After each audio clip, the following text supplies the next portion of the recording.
सामान को दिला सामान को दिला डीजे कंचन राज का सामान को दिला महादेव रिकॉर्डिंग स्टूडियो मुसहरी।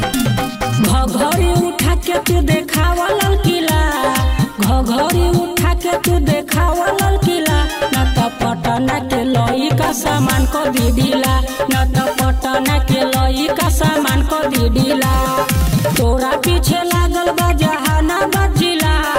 तोरा पीछे लागल बा जहानाबाद जिला न त 70 के लई कौन सामान को दिला न त 70 के लई कौन सामान को दिला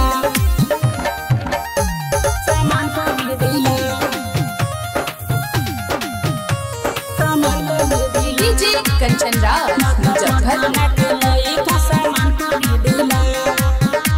सामान को दिला गोरे गोरे गोलिया के हमरा के छुए दे अपन जवनिया पर हमरा के मुए दे अपन जवनिया पर हमरा के मुए दे गोरे गोरे गोलिया के हमरा के छुए दे अपन जवनिया पर हमरा के मुए दे हमरा के मुए दे अभी तक तोरा जैसा केहू न मिला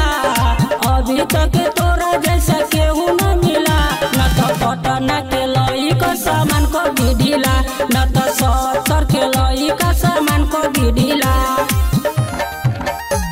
सामान को दिला सामान को दिला डीजे कंचन राज मुजफ्फरपुर के लई का सामान को दिला